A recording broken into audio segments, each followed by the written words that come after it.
Ser podcast.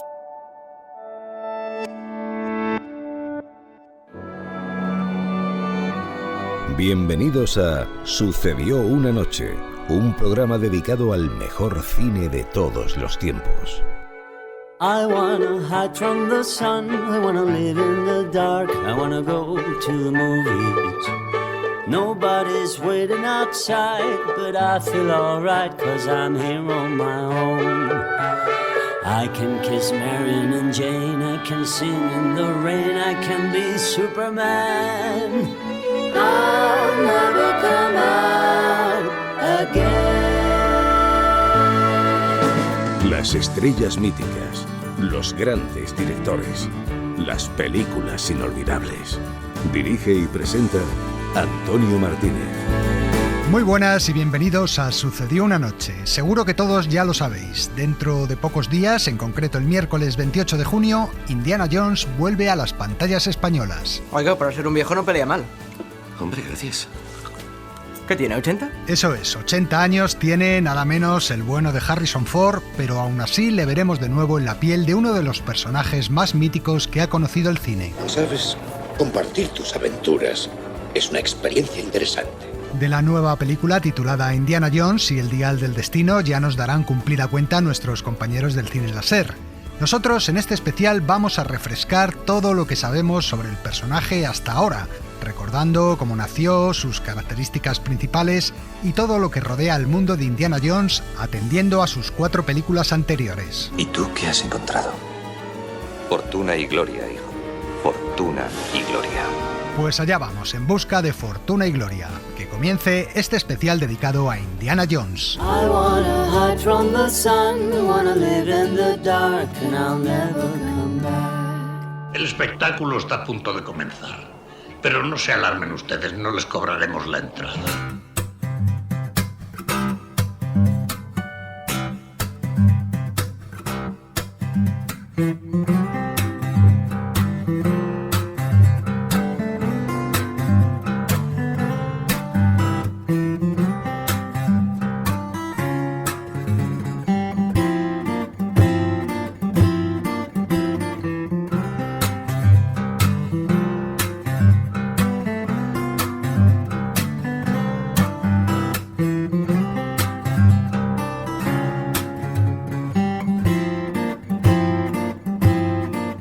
Pues con esta versión a guitarra del famoso tema musical de la saga que interpreta el coreano Sung Ha-jung, nos metemos de lleno en el primer reportaje, un reportaje que nos va a hablar de la creación del personaje. Todo comenzó en una playa de Hawái. Dos amigos de vacaciones, Steven Spielberg y George Lucas, acababan de recibir los datos de recaudación de la Guerra de las Galaxias y, relajados al saber que era un gran éxito, empezaron a hablar de nuevos proyectos. Steven Spielberg. Le dije, siempre he querido dirigir una película de James Bond. Y George me contestó, tengo algo mucho mejor. Se llama En busca del arca perdida. George Lucas había escrito un esbozo de guión antes incluso de rodar La Guerra de las Galaxias, un argumento con el que buscaba recuperar el espíritu del cine de aventuras del que tanto había disfrutado en su infancia.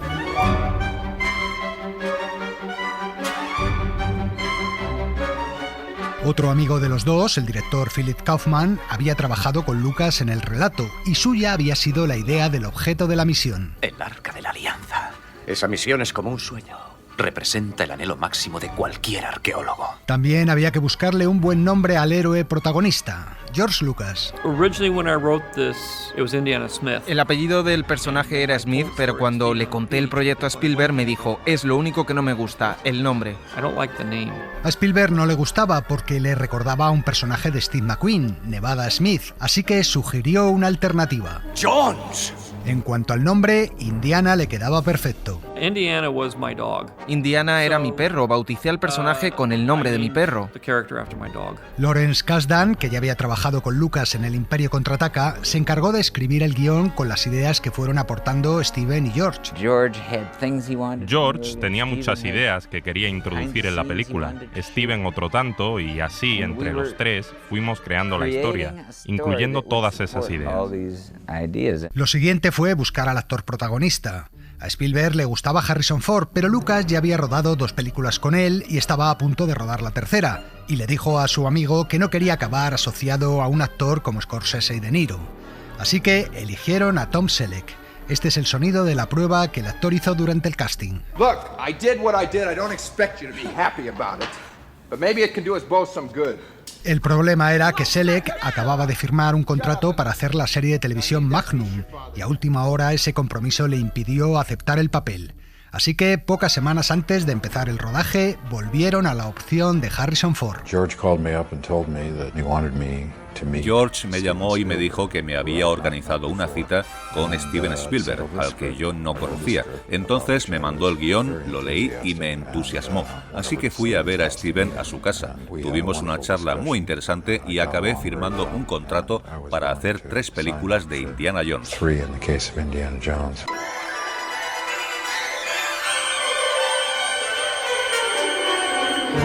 Como ocurre con los héroes del cómic, Indy tenía que llevar una doble vida. Enseño arqueología en la universidad. Oh, ¿un profesor? Sí, pero a la vez aventurero, lo que le permitía lanzarse en busca de las más preciadas reliquias. Indiana es un experto en historia y arqueología, un héroe que no le tiene miedo a nada. Bueno, a casi nada. ¿Qué se mueve en el suelo? Así es, las serpientes le dan pánico. ¡Odio las serpientes, Jock! ¡Las odio!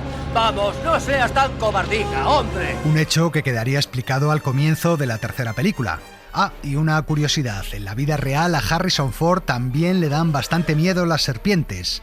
Así nos lo contó Jesús Serrano, un español que trabajó en las escenas con serpientes, tarántulas y otros bichejos que aparecen en En busca del arca perdida. Harrison Ford sí tiene miedo, sobre todo a las serpientes venenosas las tiene mucho miedo, pero sin embargo ha sido una persona que ante una serpiente se ha comportado como un verdadero profesional sin aparentar miedo ninguno. Con todos estos elementos, Spielberg, Lucas y Kasdan crearon un personaje inmortal, uno de los más míticos de la historia del cine. No es extraño que Harrison Ford se emocionara en el último Festival de Cannes recordando todo lo que ha representado para él. Me encanta trabajar y me encanta este personaje. Amo todo lo que le rodea y siempre agradeceré lo que ha supuesto en mi vida. Es todo lo que puedo decir.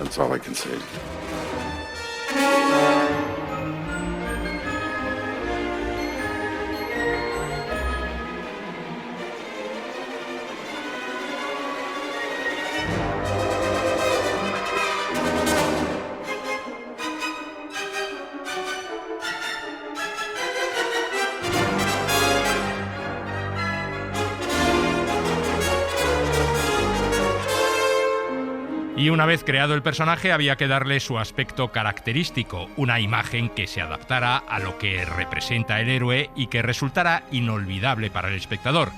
Y vaya si lo consiguieron.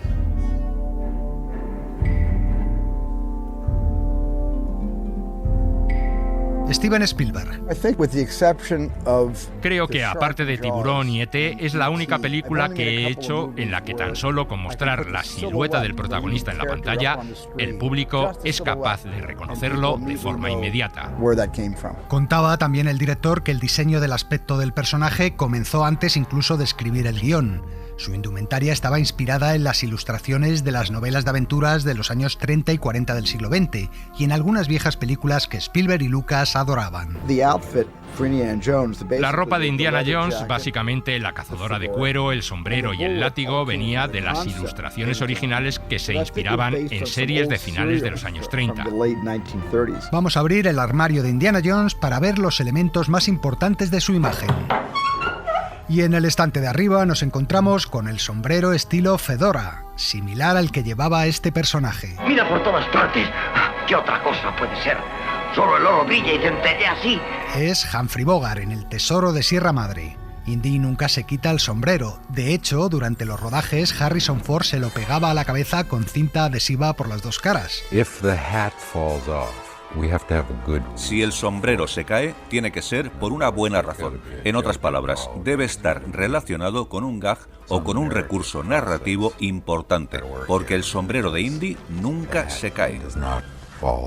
Un sombrero que debía parecer muy viejo, testigo de muchas aventuras. Deborah Nadelman, diseñadora de vestuario de En busca del arca perdida. Cogí el sombrero con las manos, lo retorcimos. Harrison y yo nos sentamos encima, empezamos a saltar sobre él y cuando acabamos teníamos un precioso sombrero viejo y usado. El sombrero es protagonista de múltiples detalles a lo largo de toda la serie, como aquella secuencia del templo maldito en la que el techo de la cueva desciende amenazante sobre los personajes. Justo en el último momento consiguen salir y puede verse cómo Indiana saca la mano por el hueco para recuperar su sombrero antes de que la puerta de piedra se cierre definitivamente. ¡Sal! ¡Corre, corre! ¡Fuera!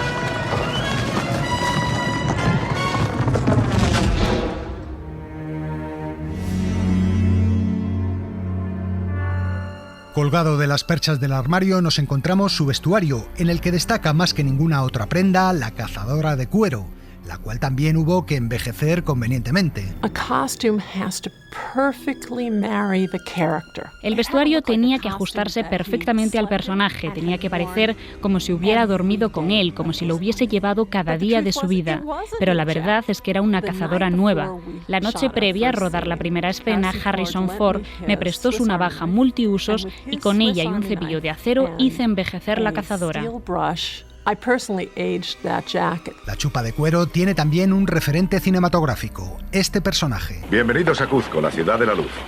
Soy Harry Steele. La línea aérea me ha pedido que les enseñe la ciudad. Es Charlton Heston en la película El secreto de los Incas, donde el actor vestía una vieja cazadora de aviador. Es un pasatiempo mío. Aviones. En las perchas también nos encontramos con la camisa caqui, los pantalones marrones y esos discretos y aburridos trajes que Indiana lleva en su otra vida, mucho más sedentaria. El 70% de la arqueología se hace en la biblioteca. Investigando, leyendo. Entre los trajes destaca sobre todo el smoking blanco que luce en la escena del club de Shanghái al comienzo del Templo Maldito. Otro homenaje a Bogart, esta vez a su personaje de Rick en Casablanca. Indy, te encuentro muy raro. Y cómo no, también encontramos en el armario los disfraces que a veces utiliza Indiana, de nazi, de árabe o nuestro favorito, de escocés loco. Vaya a decirle al barón Brunwell que Lord Clarence MacDonald y su encantadora ayudante han venido a ver los tapices. Esto es un castillo y tenemos muchísimos tapices. Pero si usted es un lord escocés, yo soy el ratón Mickey.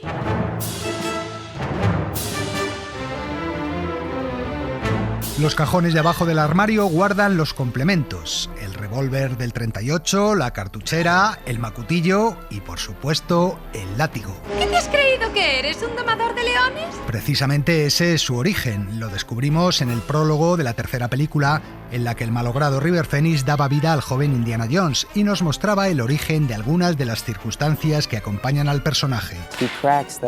Lo encuentra en el vagón de un domador de leones, lo hace chasquear y en ese proceso la punta le hace un corte, que será esa cicatriz que tiene en la barbilla Indiana Jones. Bueno, la cicatriz ya la llevaba Harrison Ford en su cara desde joven, fruto de un accidente de tráfico. Lo que sí hizo Harry fue aprender a manejar el látigo con soltura para poder rodar él mismo la mayoría de las secuencias. Tuve que practicar con el látigo. Venía un experto a mi casa y con él hice un cursillo intensivo, porque el arte del látigo es más difícil de lo que parece. Y en general traté de ponerme en forma, porque iba a haber mucha acción en la película.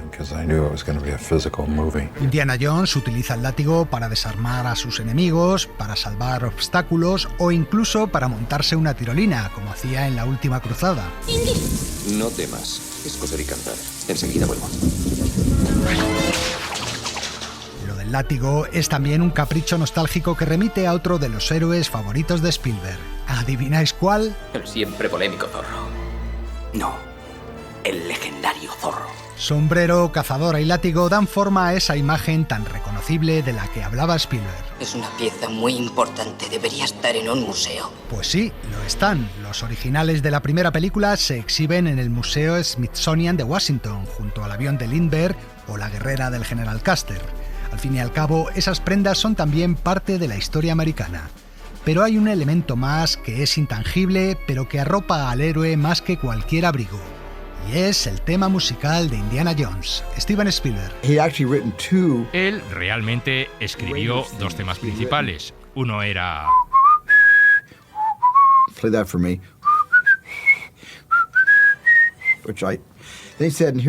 Luego había otro posible que era...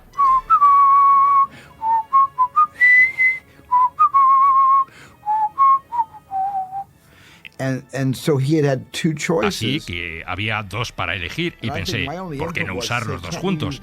Y eso hicimos. El segundo hace de puente y el primero es la melodía principal. Una melodía vibrante que a lo largo de todas las películas de la saga subraya los momentos heroicos del protagonista y que se ha convertido en uno de los temas musicales más populares de la historia del cine. John Williams.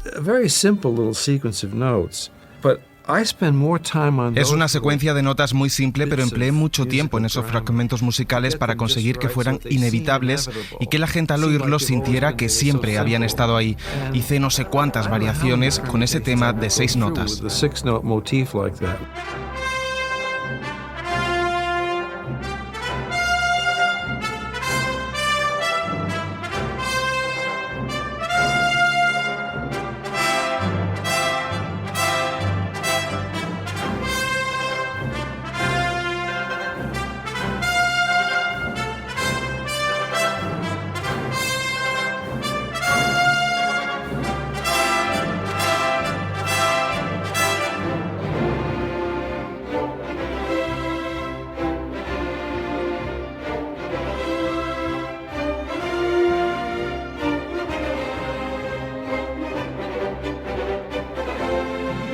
Alrededor de Indiana Jones hay otros personajes que resultan inolvidables en la saga, sus novias, su familia o sus amigos, y también, por supuesto, sus enemigos. Vamos a recordar a los principales. Las chicas de Indy.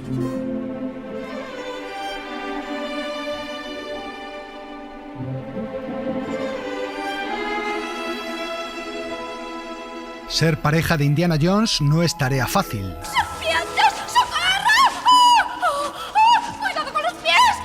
Todas ellas han tenido que enfrentarse a serpientes, bichejos varios y toda clase de peligros. Su primera novia fue Marion, una mujer decidida, guerrera y que sabía utilizar los puños. En los últimos 10 años aprendí a odiarte. Nunca quise hacerte daño. Yo era una niña, estaba enamorada. Estuvo mal y tú lo sabías. Marion está interpretada por la actriz Karen Allen. En El reino de la calavera de cristal reaparecía al cabo de bastantes años. Es que nunca pensé que pudiera rehacer mi vida después No he querido decir eso, Marion. Pues he vivido muy feliz. Pues me alegro mucho He sido, pero que muy feliz. Yo también. Y al final de la película nos llevábamos una sorpresa. Henry Jones Jr. y Marion Ravenwood. Por cuanto que habéis decidido vivir juntos en santo matrimonio, yo os declaro marido y mujer. Así es, la pareja se casaba. De ahí que Marion vuelva a tener un papel en la nueva película. Cuando Indiana Jones se fue al templo maldito, cambió a Marion por una cantante rubia. Willy. ¿Qué es? ¿Algún diminutivo? Willy es mi nombre artístico. Indiana. Señora, tú lo llamas Dr. Jones. Es mi nombre artístico. Kate Capshaw era una actriz de televisión poco conocida cuando Spielberg la contrató para el papel. Cuenta que estaba tan nerviosa que llegó drogada al plató el primer día de rodaje. Yo preguntaba, ¿hay algo que pueda tomar que me tranquilice pero sin que parezca que estoy flipada? Al final tomé una especie de relajante, así que cuando llegué al rodaje solo decía, hola Steven. Hi, Steven. Durante el rodaje, Kate y el director se enamoraron y unos años después se casaron. Soy muy difícil de manejar. Las he conocido peores. Pero nunca mejores. No lo sé. Como científico no puedo prejuzgar mi experimento. Te lo diré por la mañana. La actriz siguió trabajando, sobre todo en televisión, hasta el año 2002 y a partir de entonces se retiró de la actuación. Spielberg y ella han tenido 5 hijos juntos. La tercera chica de Indy, la doctora Elsa, era también rubia, pero le salió traidora. Suéltela o la Fräulein muere. Está con ellos. Indy, por favor. Es nazi. ¿Qué? De verdad. Indy, no. ¡La mataré! Sí, pues mátela. ¡No! ¡No lo haga! No temas, no lo hará. Le ponía rostro la irlandesa Alison Doody, que tras su paso por la saga de Indiana Jones ha tenido una carrera bastante discreta. La familia de Indiana.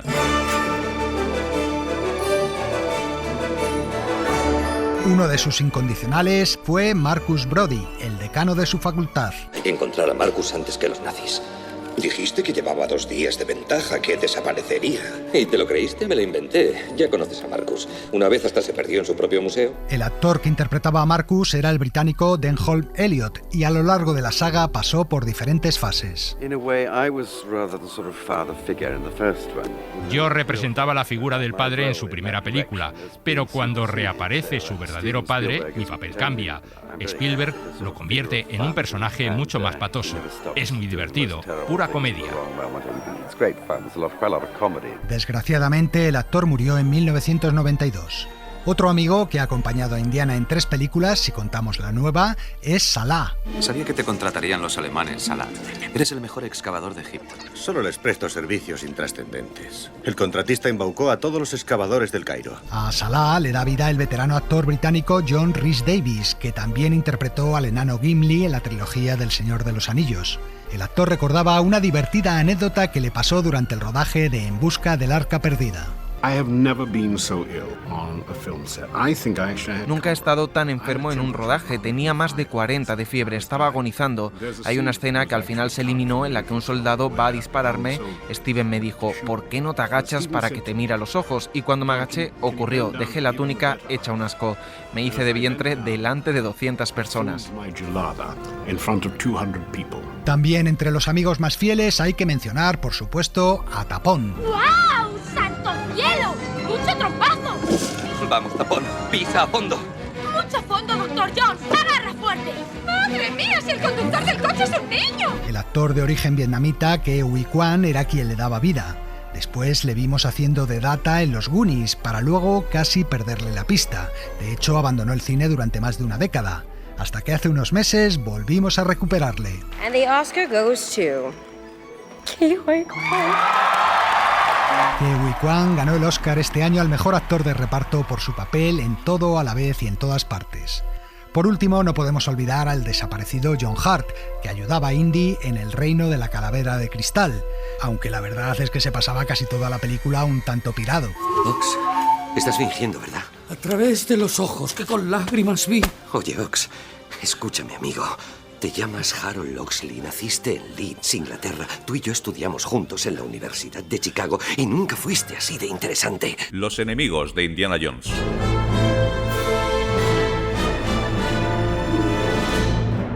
Son muchos los que han intentado acabar con Indiana Jones, empezando por su colega de profesión, Belloc, al que daba vida el británico Paul Freeman. Qué extraño que tengamos que acabar así, después de tantos y tan estimulantes encuentros. Casi lo lamento. ¿Dónde encontraré un nuevo adversario tan próximo a mi altura? Prueba en las cloacas. Después de aquel arqueólogo francés, Indy se tuvo que enfrentar a un marajá indio que resultó ser poco maduro. Oí historias terribles acerca del culto Togi. Supuse que eran cuentos para asustar a los niños. Después me enteré de que el culto Togi había existido realmente, que habían hecho cosas inenarrables. Y es que el chaval estaba hipnotizado por los seguidores de ese culto Togi, encabezados por su primer ministro y el terrible Mola Ram, aficionado a arrancar corazones. Te descubrieron intentando robar las piedras Shankara. Al principio había 5 piedras. Te dispersaron a través de los siglos. Vendidas por ladrones como tú. En la tercera película volvían los viejos enemigos de Indy. Nazis, los odio. Mientras que en la cuarta, a falta de nazis, teníamos a los soviéticos como villanos, con la pérfida Kate Blanchett al mando. Descríbala. Alta, delgada, 30 y pico. Tenía una espada, una especie de estoque, creo. Irina Spalko, el ojo derecho de Stalin. Su científica preferida. Si consideras ciencia, la parapsicología. No queremos terminar esta galería de secundarios sin recordar al ya fallecido Pat Roach, el único actor junto a Harrison Ford que aparecía en las 3 primeras películas de la saga. Tú! ¡Ven aquí! ¡Vamos, pelea! ¡Vamos! Pat Roach era el gigantesco soldado alemán que se pegaba con Indy en la secuencia junto al avión. En las 2 siguientes películas aparecía también en diferentes papeles, pero siempre haciendo de forzudo que sacude a Indiana. Steven Spielberg. Pat Roach se ha convertido en una tradición en la saga de Indiana Jones. Siempre ha interpretado múltiples papeles.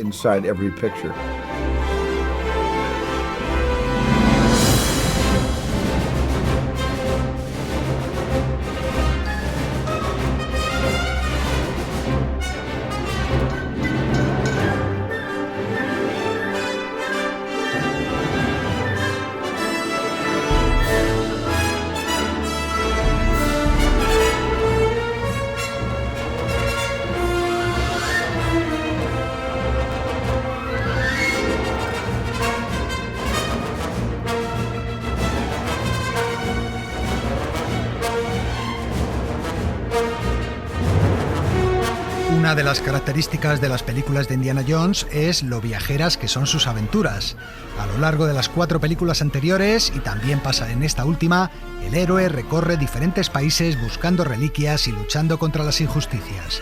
Por eso hemos dedicado el siguiente reportaje a los viajes de Indiana Jones, un periplo que si alguno de vosotros tiene bastante tiempo y también bastante dinero, desde luego, podría montarse para unas vacaciones inolvidables.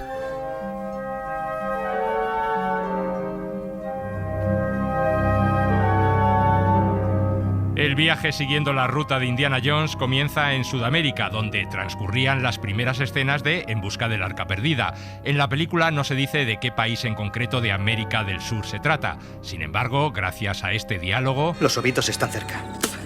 El veneno es fresco, de 3 días. Nos están siguiendo. Sabemos que están en el territorio de los ovitos y los expertos en el mundo de Indiana Jones aseguran que por su aspecto y costumbres se trata de una tribu de la selva peruana. Allí comienza nuestro viaje. Después visitamos rápidamente la universidad donde imparte clases el Dr. Jones, que esos mismos expertos sitúan en el Marshall College de Bedford, Connecticut. De allí, directos al Nepal. ¿Qué haces aquí, en el Nepal? Pues allí es donde se reencuentra con Marion. Una breve parada allí porque enseguida partiremos hacia el norte de África. El Cairo, la ciudad del pecado, pero un paraíso en la tierra. Las escenas de El Cairo y alrededores se rodaron en realidad en Túnez. En El Cairo cogeremos un barco. Mi camarote es suyo. Señor Jones, he oído hablar mucho de usted. Es exactamente como me lo imaginaba. Y navegaremos por el Mediterráneo. Como recordaréis, los nazis se llevan el arca y viajan en submarino a una pequeña isla del Mediterráneo. No pensará usted escaparse de esta isla. Eso depende de lo razonables que seamos todos. Esa isla en realidad no existe. Tan solo era un plató de cine. El viaje de la primera película termina regresando a Estados Unidos, a la capital, Washington, D.C.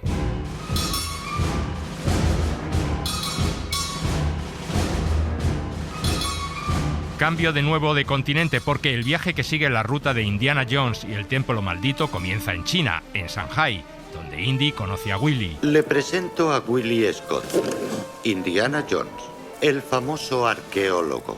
Creía que los arqueólogos eran unos graciosos hombrecillos que buscaban momios. Momias. Tras armarla en el club nocturno, Indy, Willy y Tapón cogen un avión. Ah, Dr. John, soy Weber. Hablé con su ayudante y les he conseguido 3 pasajes. Pero hay un inconveniente. Se trata de un avión que transporta un cargamento de aves. Es broma, ¿no? Con tan poco tiempo es lo único que he conseguido. Y aterrizan en la India. Parecen ustedes perdidos, pero no llego a imaginar en qué lugar del mundo ustedes 3 no parecerían perdidos. No estamos perdidos, vamos camino de Delhi. Los exteriores de esta segunda parte de la saga se rodaron en realidad en Macao y en Sri Lanka, pero nosotros seguimos la ficción y viajamos a la India. Viene mala noticia. ¿Nos podría llevar algún guía hasta Delhi? Soy profesor y he de volver a mi universidad. Shashnu les conducirá. Camino de Delhi se detendrán en Pankot. Pankot no está en la ruta de Delhi. Irán al Palacio de Pankot. El Palacio de Pankot es un lugar inventado, por lo que no podremos visitarlo, pero sí dar una vuelta en el medio de transporte que Indiana y sus amigos utilizaban para llegar a él. Mucho divertido. Mucho divertido. El elefante, sí, aunque a lo mejor no resulta tan divertido como a Tapón. Montar en uno no es nada fácil, como contaba Harrison Ford. Montar elefantes parece divertido, pero hay que sentarse a horcajadas sobre los músculos del hombro, detrás de la espalda. Estás sentado en una posición que te deja destrozado. Creo que fue el comienzo de la formación de mi hernia lumbar. Allí en Pankot, Indy, Willy y Tapón viven peligrosas aventuras con los seguidores del culto Togi. Y es que viajar por la India como lo hace nuestro héroe no es nada fácil. Escúchame, maravilloso. Si crees que voy a ir contigo a Delhi o a cualquier otra parte, te estás pasando de listo. Yo me voy a mi casa de Missouri, donde no te dan serpientes para comer antes de arrancarte el corazón y echarte a una sima ardiente. Esta no es la idea que yo tengo de pasárselo bien.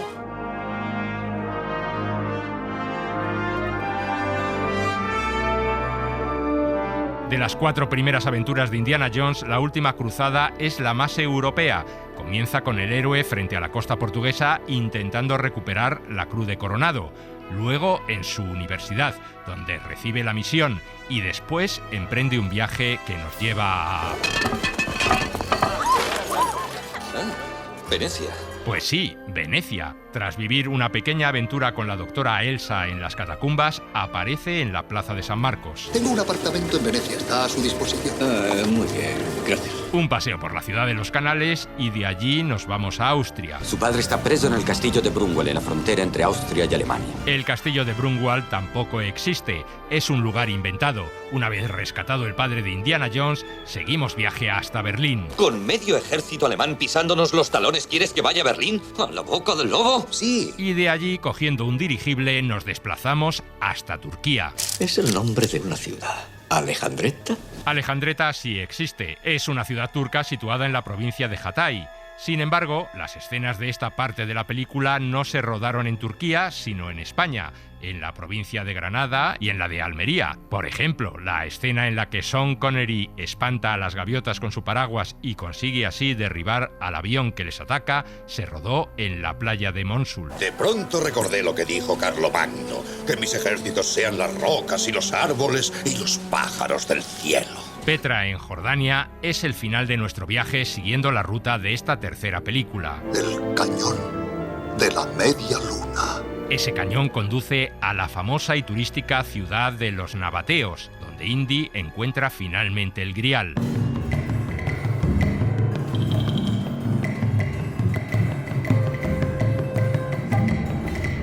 Indiana Jones y el Reino de la Calavera, la cuarta película, nos lleva de nuevo a Perú, donde comenzó la saga, pero no a la selva de los Obitos, sino a otra zona bien conocida por los aficionados a la ufología. Sigue las líneas de la Tierra, que solo los dioses pueden leer. Se refiere a las líneas de Nazca. ¿Qué es eso? Son geoglifos, figuras gigantescas antiguas, dibujadas en el suelo del desierto de Perú. Oxley nos está diciendo que la calavera está en Nazca, en Perú. Unas figuras que algunos creen la prueba evidente de la visita de extraterrestres en el pasado, lo cual entronca con el argumento de la película. Allí, Indiana y Matt resuelven un misterio que les lleva directamente a las cataratas de Iguazú, en la frontera entre Argentina, Brasil y Paraguay. Y tras sus aguas encuentran la ciudad de Acatora, o como la llamaban los conquistadores españoles, El Dorado. A través de los ojos que con lágrimas vi. ¡A través de las lágrimas! ¡Hay que cruzar esa catarata! Como veis, siguiendo las 4 primeras aventuras de Indy, podemos dar casi la vuelta al mundo y el viaje continuará en la próxima película. ¡Qué pequeño es el mundo, Dr. Jones! Es lo que tiene seguir las huellas de un tipo tan viajero como Indiana Jones.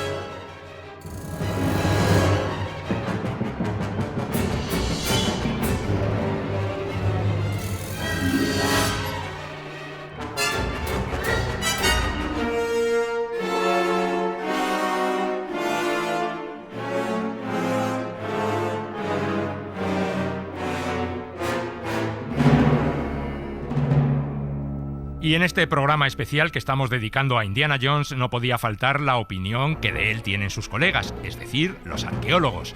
Hemos hablado con Carlos Tejerizo García, que es doctor en arqueología por la Universidad del País Vasco y que, además de trabajar en varios proyectos por distintos países de Europa, es un apasionado del cine. A principios de este año publicó el libro Cine y Arqueología, la arqueología en la gran pantalla, en la editorial Berenice, en donde habla, por supuesto, de Indiana Jones y de otros films en los que la arqueología está presente en la trama.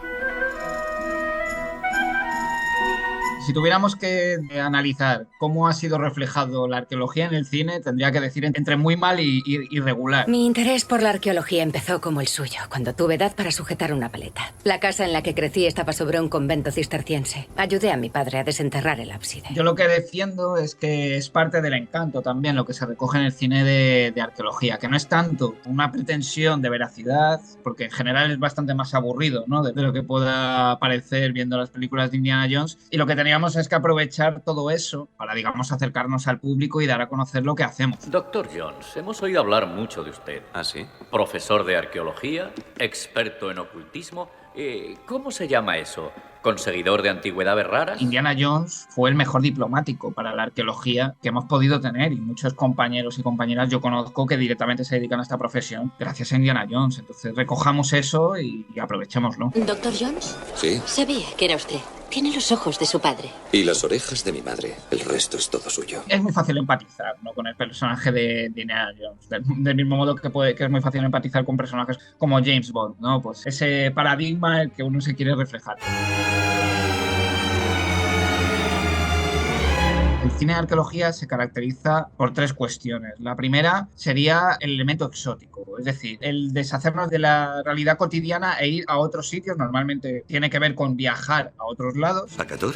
¿Qué es? Un lugar mítico, una ciudad perdida de la Amazonia. Los conquistadores la llamaron El Dorado. El segundo elemento, para buscar un tesoro, es decir, un objeto que es el fin de la propia aventura. ¿El arca perdida? El arca de la alianza, el arca en que los hebreos guardaron los mandamientos. Esto sería el elemento fundamental.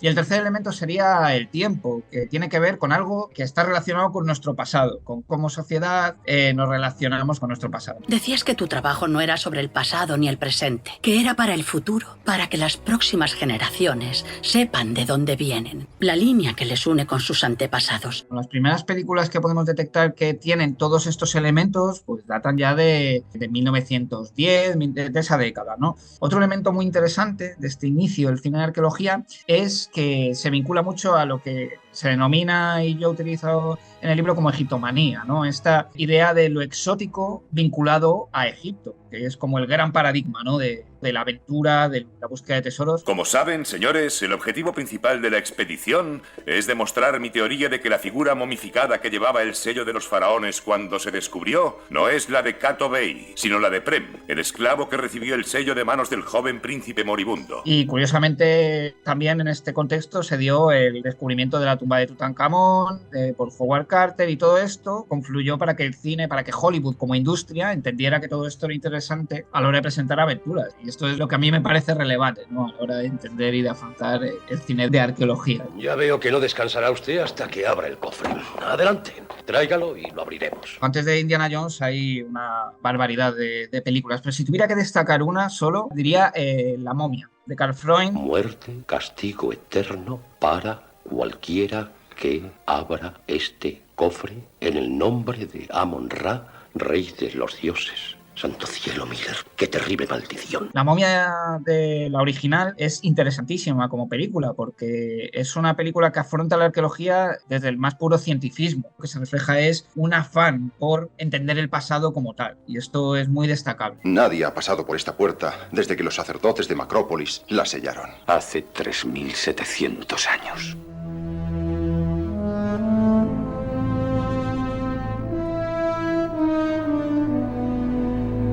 El propio Indiana Jones, como personaje, está basado en personajes reales. Indiana Jones es un reflejo, una hipérbole, digamos, de algo que es real. ¿Y usted es profesor? De vez en cuando. Sí que hay algunas películas que tratan de vidas específicamente de arqueólogos y de arqueólogas. La última es la película de Dig, la de Ralph Fiennes. ¿Qué cree que son? ¿Se atrevería a adivinar? Yo diría que son túmulos funerarios. Estamos pisando la tumba de alguien. Vikingos. O puede que anteriores. Está basada en un arqueólogo real, y además es una película de las que yo destacaría que realmente reflejan lo que es el trabajo arqueológico diario. Siempre he tenido curiosidad por estos túmulos. Enrique VIII vino a excavar. ¿Eso me han dicho? Sí, no hay registro de lo que encontró. Consiguen que ese trabajo, que realmente es aburrido, es rutinario, es algo que no destaca realmente como tal en el día a día, consiguen hacer una historia que es atrayente. A mí esa película me gustó especialmente. Y otra película que recuerdo ahora mismo es Z, La ciudad perdida, que trata del personaje de Percy Fawcett, que fue un arqueólogo de ese momento en que la arqueología era muy romántica, en el sentido, efectivamente, de ir a buscar tesoros, civilizaciones pasadas,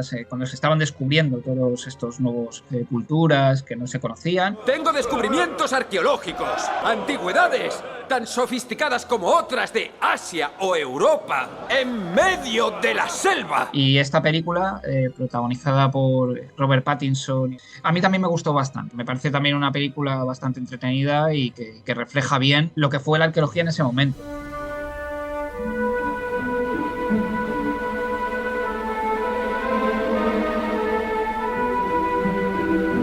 El cine de arqueología, y sobre todo en su primera época, era descarnadamente colonialista, descarnadamente expoliadora. A los egipcios no nos permiten desenterrar a nuestros muertos, solo a los museos extranjeros. Lo interesante y lo complejo es introducir el aspecto ético. Que a Indiana Jones lo que está intentando salvar al mundo, entonces el fin justifica los medios. Pero esto también tiene su perversión, es decir, el fin justifica los medios, que puedo ir en este caso a Egipto, expoliar el Arca de Alianza, o mi intención es expoliar el Santo Grial. Debería estar en un museo. Y usted también. Es un elemento casi intrínseco, ¿no?, del cine de arqueología, este elemento expoliador, este elemento colonialista, y estos son unos aspectos que en el libro trato de resaltar de forma crítica. Yo soy Charles Phillips, arqueólogo.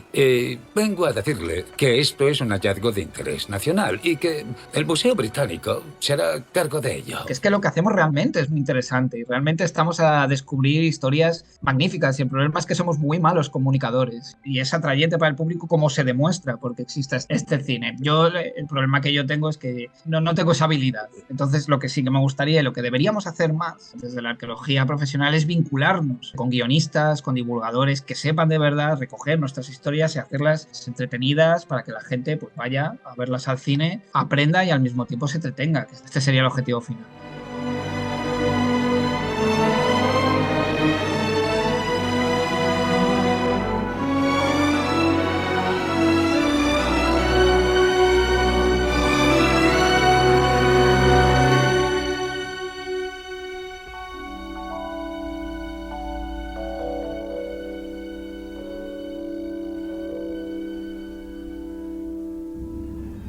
Viendo las películas de Indiana Jones nos puede parecer que es el héroe perfecto, pero ya sabemos todos que la perfección no existe. Y si nos fijamos bien en sus películas descubrimos que también tiene sus fallos. El último reportaje de este especial gira en torno a eso, a las pifias, gazapos y meteduras de pata de la saga.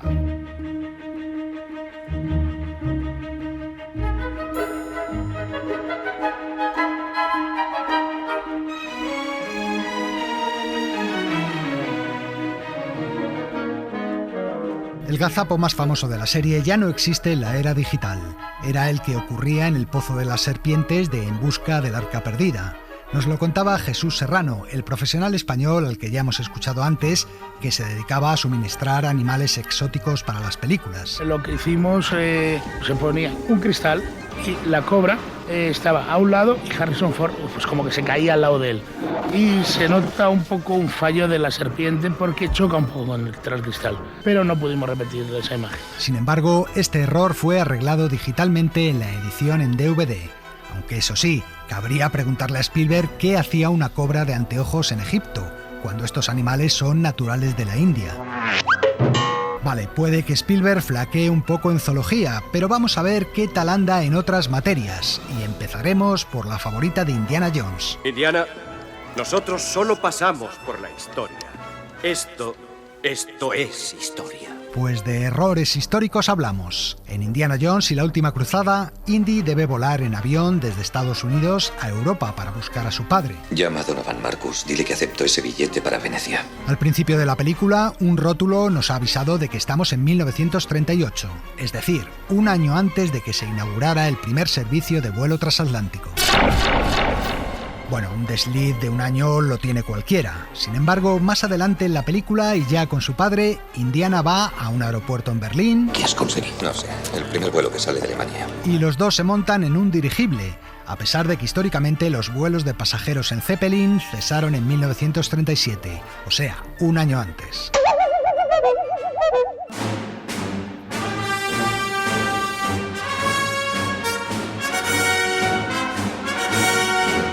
Hay otro par de errores parecidos en En busca del Arca Perdida.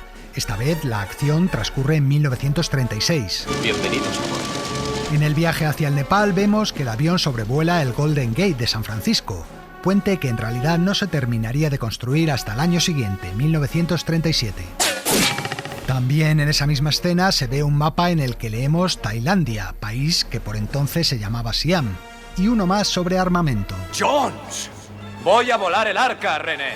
Con un bazooka o lanzagranadas, Indiana amenaza con destruir el arca, arma que en realidad no se empezó a utilizar hasta 1942. Más problemas de fechas. En la tercera película, Indiana y su padre llegan a Berlín y se encuentran con que los nazis han organizado una gran quema de libros. Aquel acontecimiento ocurrió en realidad en 1933 y no en 1938. Por cierto, que en esa misma escena, Indiana se topa con el mismísimo Hitler, que le acaba firmando un autógrafo. Heil Hitler. Pero lo hace con la derecha, cuando de todos es sabido que el Führer era zurdo.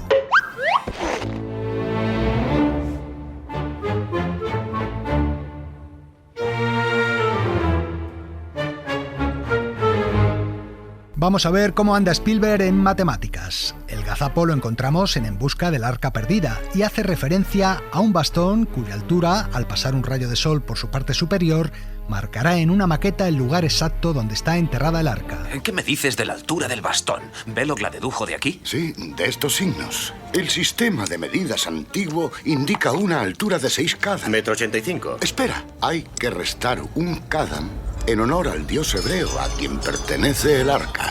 Veamos, si 6 es equivalente a 1,85, 5 equivale a 1,54 m. Es una simple regla de 3. Pero luego, cuando Indiana corta el bastón y lo pone en pie, resulta que es una cuarta más alto que él. Una de dos, o Spielberg flaquea también en matemáticas, o Harrison Ford es un canijo de 1,30 m de altura.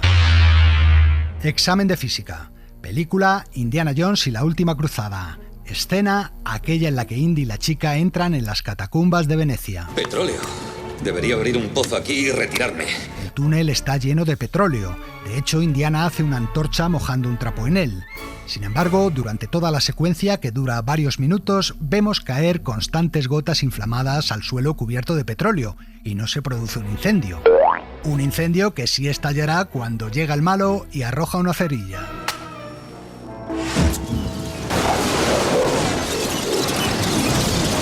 Y otra más sobre física y química. Al principio de Indiana Jones y el reino de la calavera, el héroe es obligado por los soviéticos a encontrar una caja en un gigantesco almacén y para ello utiliza un truco. El contenido de ese cajón es altamente magnético. Necesito pólvora. No juegue conmigo, Dr. Jones. Diga qué pretende con todo esto. Si aún es magnético, el metal de esta pólvora nos mostrará dónde está. Y la arroja al aire para que las partículas vuelen hacia la caja. El único problema es que la pólvora no es magnética, entre otros motivos porque no contiene ningún metal en su composición.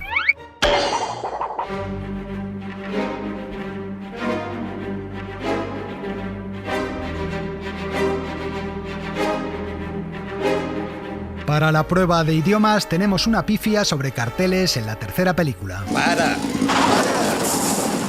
Vas en dirección contraria. Tenemos que ir a Berlín. Brody está por ahí. Y mi diario en Berlín. Indiana y su padre llegan en moto a un cruce de caminos. Un cartel indica Berlín hacia un lado y Venedig, o sea, Venecia en alemán, hacia otro.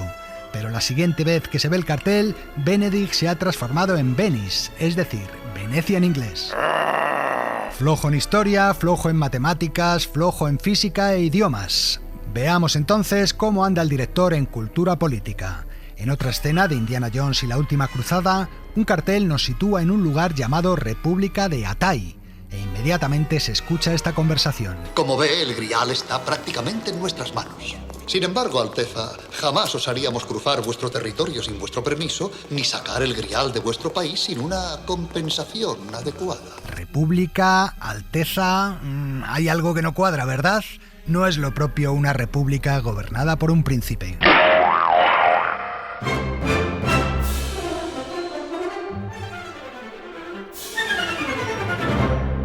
Hay unos cuantos patinazos que no sabemos si lo son o pueden ser justificados por la condición de héroe del personaje. Por ejemplo, la capacidad de hacer el milagro de multiplicar, no panes y peces, sino balas. Indiana Jones. Siempre supe que algún día volverías a llamar a mi puerta. Escena en el bar del Nepal de la primera película, que acaba en un tiroteo. ¡Suéltala!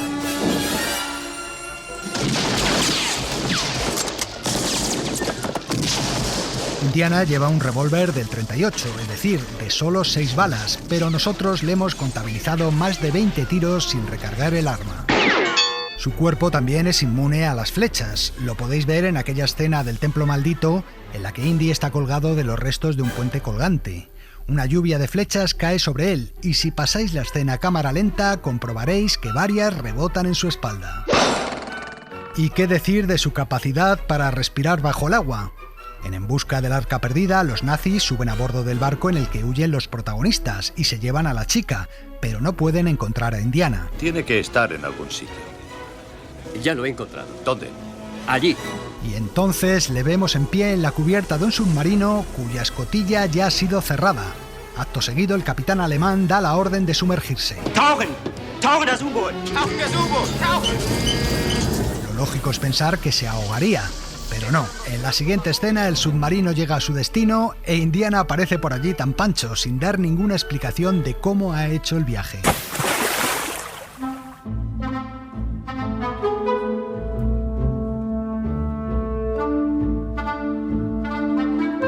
Vamos a terminar con algo que no sabemos si catalogar de error o más bien de un misterio que nos intriga. Sucede en una de las secuencias más emocionantes de toda la serie, cuando Indy debe resolver 3 enigmas para llegar a la gruta donde está el Grial en la última cruzada. El primero dice así: Solo el penitente pasará. Solo el penitente pasará. Y justo en el último momento descubre la respuesta. El penitente se humilla ante Dios. El penitente se humilla. Se arrodilla ante Dios. ¡Arrodíllate! Efectivamente, se arrodilla y una cuchilla enorme pasa justo por encima de su cabeza, pero casi a la vez otra surge del suelo e Indiana la salva dando una especie de voltereta hacia adelante. ¿Eso qué significa? ¿Que se sobreentiende que el penitente se arrodilla ante Dios y luego da volteretas? ¿O tal vez que el que escribió el enigma era un cachondo que ya contaba con los reflejos de nuestro héroe? O quizá es que los que escribían enigmas medievales también cometían errores. Al fin y al cabo, ya lo dice la inmortal frase cinematográfica. Bueno, nadie es perfecto.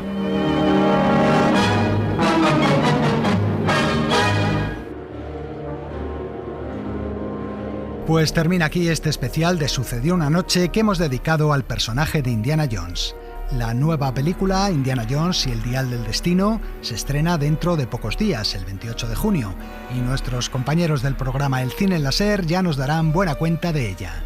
Nosotros nos despedimos ahora con un poco más de música, y lo vamos a hacer con la canción que Kate Capshaw canta y baila al comienzo de Indiana Jones y el Templo Maldito, una versión del clásico de Cole Porter, Anything Goes, cantada en mandarín. Un saludo de Leo Castro y Antonio Martínez, y hasta la semana que viene. 哇啊一个到心里面呀啦金棒金针子刀 Anything goes 一往一路去查苦家美好情愫是刷了风眼一刀一刀 Anything goes on point si cherchais一点到照片把尾巴别味道梦我总知道独自是会你可笑 Good to was with fair while long till I've done what songs so that song you didn't wear about anything goes.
Cadena SER.